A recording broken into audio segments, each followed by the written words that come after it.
Welcome back to the channel, Warhammer Man back in the studio, and today we're taking a look at one of the biggest rumors for the Imperial and Chaos Knights Codex, and we have some confirmation. If you're new to the channel, make sure to like and subscribe. It really helps to get the name out there, share it with your friends.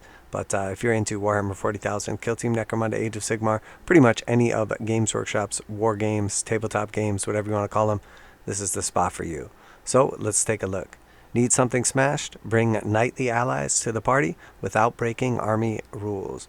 So there's obviously rumors that knights will be able to be taken with your existing army, and it looks like we have some confirmation. Do you feel that?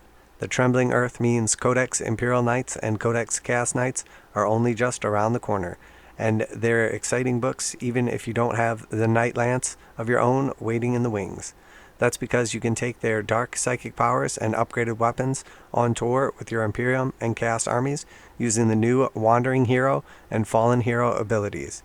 So very cool. That's basically the official confirmation that you will be able to take a knight in your army. Pretty awesome. A Knight Lance refers to basically like a detachment of knights, as opposed to, a Wandering Knight refers to obviously just like one knight. And the Freeblades were basically the name for that previously.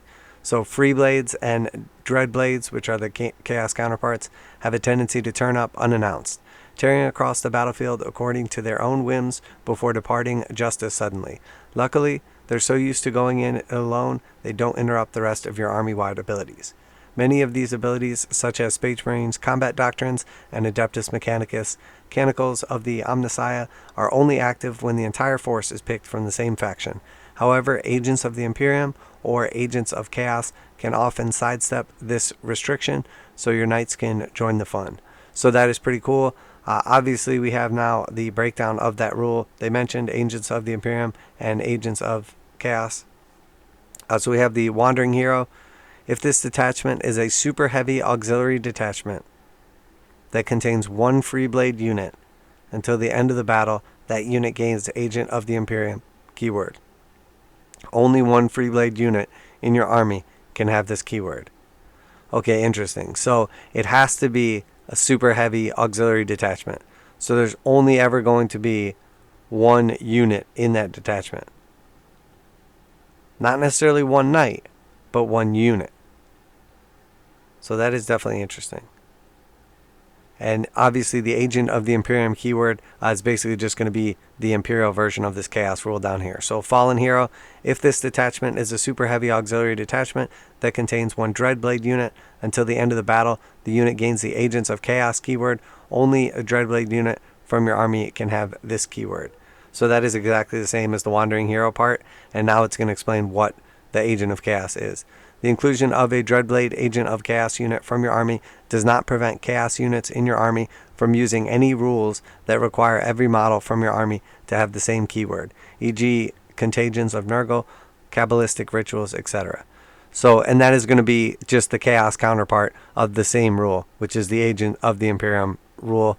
You can find that in your rule books and everything, but it's essentially the exact same wording as this, just for Imperial as opposed to Chaos. This gives many factions the option of taking a giant armored killing machine alongside their regular units. We've pulled together some of our favorite ways of using knights in other armies. The big hitter. New factions have as much raw damage output as knights. Few. Be it with colossal cannons or earth-shattering close combat weapons. If the enemy deploys voracious Space Marines or shards of an angry god, respond in kind with the damage 6 chainsword their mothers warn them about. Okay, so just a bunch of extra like firepower or combat. Psychic Storm. Many Imperial armies know the value of bringing a Psychic Inquisitor along for the ride, but now Chaos Warbands can opt for something much bigger. You can even add the Knight Abominate to your Coronate forces, which would probably send them into a frothing rage, but then what doesn't? So that is interesting. Normally, obviously, if you take a Khorne army or like strictly World Eaters, you can't have a Psyker in your army. This sidesteps that rule, so that's pretty cool. You could have a Psychic Knight alongside them. Very interesting. A Pack of Dogs. Did you know that Armigers and War Dogs get the objective secured ability in all Knight detachments? A unit of 3 even counts as a single Freeblade, so you can add the new immensely versatile war dogs or chain cleaver toting warglaves and muscle your opponent off critical objectives. Okay, so that's interesting. So if they only count as a unit of 3, even counts as a single Freeblade. Okay, yeah, so they have objective secured, which is separate but good, obviously. So them being objective secured is really cool, but now we know we can take them as a Freeblade unit. So if this detachment is a super heavy auxiliary detachment and contains one Freeblade unit, so because the war dogs are a Freeblade unit, you could probably take between 1 and 3 of them as a single super heavy auxiliary detachment choice. Even though they're not Titanic models, I think they'll still probably have that keyword. So that is interesting. Definitely pretty cool little reveal. I like that. I do think that it's a little difficult to balance a like split army typically, but just adding one big knight or 3 small knights into another army doesn't offset it a ton, because it's going to lose some of its abilities as opposed to like a core knight from like an all-knight army, and it's not going to gain some of your army-wide abilities that the rest of your army has. So even though it's really good and might fill a gap in your army, I don't think it's going to be too overpowered just having one. When you get into like the full armies kind of like interacting with each other, I think it makes it a little harder. Like I used to have a Scion's army, or I do have a Scion's army that goes along with knights, and it was a bunch of big knights and then a few Scion units like deep striking, casting psychic powers, etc. Where necessary. So that was pretty good. I think it's a lot harder to balance an army like that, because part of the knight's weakness is not having a bunch of little troops running around able to like block out deep striking or cover objectives, etc. So it lets you kind of get around the weakness of your army a little bit, but it doesn't completely break the game. And if you go up against somebody else, say you have an Imperial Guard army with a knight added into it, and then your opponent has a pure knights army, even if you have the exact same data sheet, same knight, same everything, theirs is going to be much better than yours, because it's going to have all the extra abilities that the knights get from the army, and yours is not. So I really like it. I think it's a cool way of doing it. Definitely excited for using knights mixed with like regular armies once again. I think that's really cool for a lot of people, because maybe you don't want to play a knight army, but you wouldn't mind having one knight. And I think it's fun for anybody to build and paint at least one knight. I mean, if you haven't painted a knight in your life, the opportunity is coming fast, and probably more of an opportunity than ever before with like the new variants. So pretty cool rules overall. I don't think it's going to be too insane. I don't think it's going to be like game breaking that you just have this one knight in your army and it's just so amazing. I do think it will be really good, and I think there will definitely be instances where it's nice to have that knight. Like for instance, if you have a heavy chaff army and you want something that's big and hits hard, maybe that shadow sword's not doing it for you, and you want to have like one of the Castellan knights or something like that. Or vice versa. Maybe you have a strong shooting army already and you need some kind of like big combat machine, so you want to grab up a power fist and chain cannon or chain sword and take it to battle. So very interesting. I like the idea of it.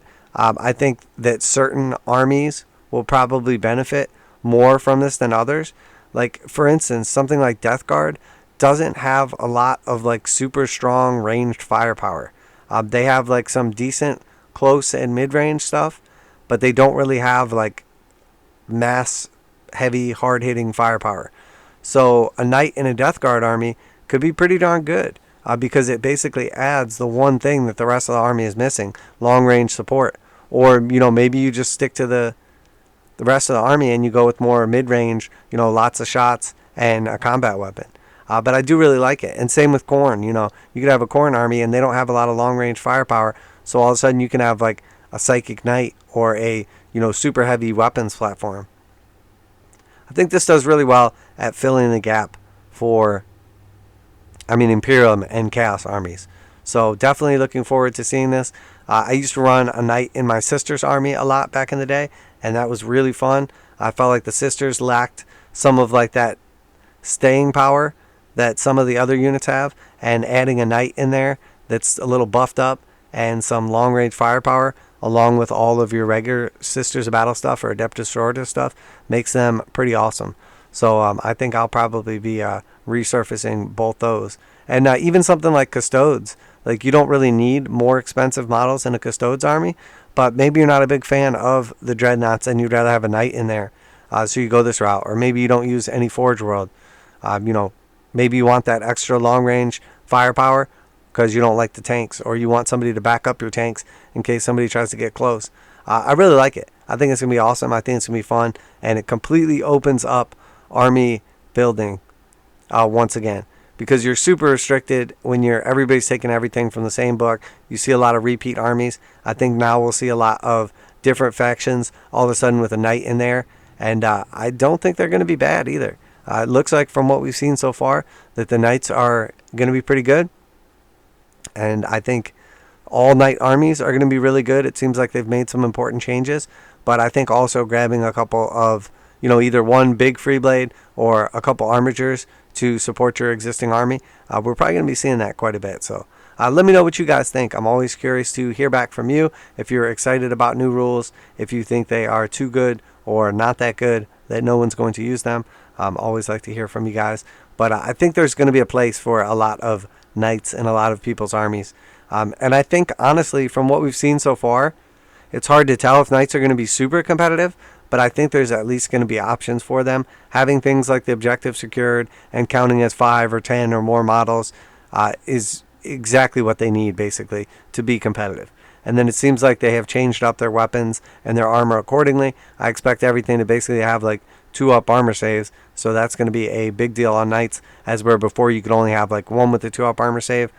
I hope they don't go too overboard with the invulnerable saves. I do like having invulnerable saves. I do like having some cool stratagems and everything like that, but I don't want it to be back to where it was, where you can have just some like ridiculous 3-up invulnerable save, feel no pain, like all kind of just crazy stuff. So but yeah, let me know what you guys think. Definitely excited for this. I'm obviously a huge fan of the knight models and also playing them on the tabletop, so this is exciting for me. I like the traditional and then chaos knights as well.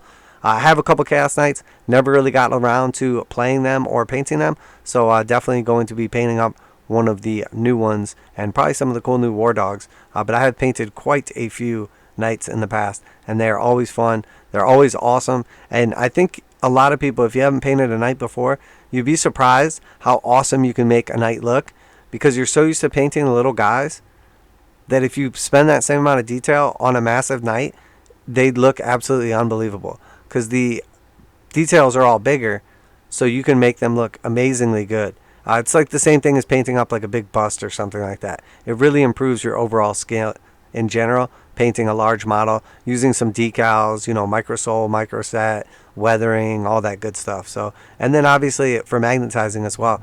If you've always wanted to magnetize something but been a little hesitant, do it on a knight. Everything is bigger. You have to be a little less precise, and when it's all said and done, you really see how much better it is having all the weapon or melee options, etc. So but that's going to wrap it up there. Let me know what you think down below. I do appreciate all the new subscribers. If you haven't subscribed yet and you're watching these videos regularly, please subscribe. Put out at least one video every single day on reactions, reviews, news, speculations. We've got all kinds of painting and modeling tutorials. Check out the playlists on the channel if you haven't noticed them yet. We show off all the commissions as they leave the studio, and I do appreciate all the people that have commissions done for them, as that is what makes all of this possible. So that being said, if you're into Warhammer 40,000, Kill Team Necromunda, Age of Sigmar, Warcry, Horus Heresy, maybe some Underworlds, a little D&D, any of that good stuff, make sure to like and subscribe because we're putting out daily content just for you. That's it for today, Warhammer Man Studios. I'm Warhammer Man, and I'm out of here.